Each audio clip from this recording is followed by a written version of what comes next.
චිත්‍රපට ගීත වලට නේද? කරුගේ පෞද්ගලික අදහස හැටියට කරු ලියලා තියෙන ගීත වලින් කරු වඩාත් ප්‍රිය කරන ගීත මොනවද කරු? අත වශයෙන් මේක බොහොම පුද්ගලිකයි. ඕනි කෙනෙක් Tamanට වඩා සම්බන්ධ දෙයට ප්‍රිය කරනවා. දැන් අපි කියනවා අම්මා තමයි මිහිරි වචනේ කියලා ලෝකෙම තියෙන. අම්මා නෙවෙයි. මම ආරිදාස් මේ සුපීරිස් නැත්නම් රංජිත් පීරිස් කරුවරත්න අබේසේකර කියන මමටයි ප්‍රිය කරන්නේ. මමත්වේ නිසා. ඊළඟටයි අපි අම්මට තාත්තට නැත්නම් බුදුන්ට ප්‍රිය කරන්නේ. ඕකයි මගේ කල්පනාව. මොකද ඕනම කෙනෙකුට ඒ තමන්ගේ නම කියලා අමතන තරම් සන්තෝෂයක් මීරක් නැහැ. ඒතකොට තමන්ගේ ජීවණය දැකලා ලබන ප්‍රීතිය, විනෝදය, තෘප්තිය වෙන අම්මගෙන්වත් ලබන්න බැරි තරම් කියලා මම හිතනවා. අම්මා අපි බොහොම සුළු කරත ගන්නව නෙවෙයි. ඊටාම උසස් කොට දේවත්වයෙන් සැලකුවත් ඊට වඩා ප්‍රියයි. දැන් මට කියන්න ඕනේ. ඔය එන්න මදනලේ කියලා ගීතයක් තියෙනවා. දිලීප පොඩි පුතු. ඔය ගීත දෙක මගේ හොඳම ප්‍රධාන ගීත දෙකක්. නමුත් තරණ ගීත වලින් ඒක ලියවෙන්න ඉස්සර වෙලා රාශියක් තියෙනවා. ඉතින් මම කැමතියි. අනිත් ඒවාත් මම කැමතියි. සමහර වෙලාවට නම් ඇත්ත කියන්න ඕනේ. ඔය ගුවන් විදුලිය අහගෙන ඉන්නකොට මේ ගුවන් විදුලිය අන්තරේ පයින් ගහන්න දෙනවා. මේ ගුවන් විදුලියත් එක්ක තරහ කර නෙවෙයි. ඇයි මම මෙහෙම ලිව්වේ කියලා. මෙච්චර වචන දන්න අදහස් තියෙන මම මේක මෙහෙම ලිව්වේ කියලා. ඉතින් කරන්න දෙයක් නෑ. ඒවා ලියුණා. එහෙම තමයි. ටාගෝර්ගේ කවි ඉස්සර ওই ගීතාංජලි ලියලා ලෝක ප්‍රසිද්ධ නොබෙල් ත්‍යාගය ලබා ගන්න ඉස්සර වෙලා ඒව දුන්නලු විශ්වවිද්‍යාල පන්තිවල ළමයින්ට හරි වැරදි බලන්න. හරි වැරදි. ඉතින් මං වගේ සුළු කෙනෙකුගෙන් එහෙම වැරදි වෙන එක හිතන්න පුළුවන් නේ. දැන් හැම දෙයක්ම එක වගේ ලස්සන නෑ.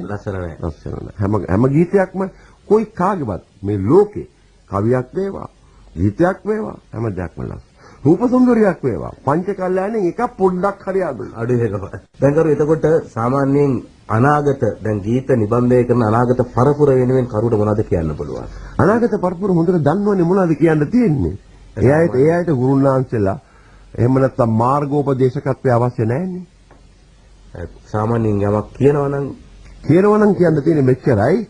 තමන්ගේ වෘත්තිය කැත විදිහට පාවිච්චි කරන්න ඕනේ. දැන් අපි කියනවා දැන් ඔබත් නිවේදකයෙක්, මාත් නිවේදකයෙක්. මම රුපියල් 300ක් අය කරන මුදලට ඔබ රුපියල් 30 නම් අය කරන්නේ රංජිත්. ඒක මුළු වෘත්තියම කරන අපහාසයක්. ඒ වගේ තමයි අතන. ඒ කියන්නේ අපි රුපියල් 70 50කට 1000කට දැන් ලියන ගීතේ රුපියල් 20ට ලියන මිනිස්සු ඉන්නවා. රුපියල් 20ට. එතන ගිහිල්ලා වැටිලා ඉඳගෙන. පොත්වල ලියන් යනවා. ඉතින් ඒ නිසා මට කියන්න දෙයක් නැහැ ඔය වර්තමාන පරපුරේට. දැන් කරු මට කියන්න තියෙන පුළුවන් නම් වෘත්තියේ නාමයෙන් මේ ගාන ටිකක් උස්සලා වැඩි අය කරන්නේ කියලා.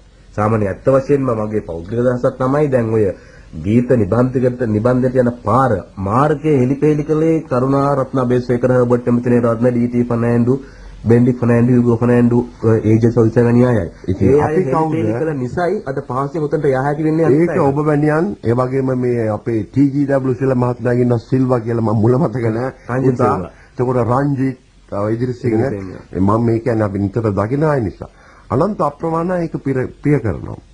කාගෙන් ආවත්. දැන් බලන්න අපිට ගීතයක් පිළිබඳව කතා කරනකොට ওই දැන් එන ගීත චිත්‍රපට ගීත හෝ වේවා එහෙම නැත්නම් චිත්‍රපට ගීත නොවන ඒවා වේවා මතක තියනවාද අපිට? වචන මතක තියනවාද? මේ එහෙම නැත්නම් තනු නම් සමහර ටිකක් මතකයි. සමහර තනු වචන මතක නැහැ. මම ඒකයි හැවේ මෑත යුගයේ ගීත වලට වැඩිය මිනිස්සුනේ ඇයි මේ ඈත යුගයේ ගීත වලට තාමත් ප්‍රිය කරන්නේ? මේක තමයි හිතන්නකෝ අයියේ ඩිංගක් හිතන්නකෝ අයියේ වැරදි කරන්නේ ඇයි දඟ කරන්නේ ඇයි අක්කා තාමත් මතකයි ගීතය. ඔව් මල්ලි කියනවා අයියට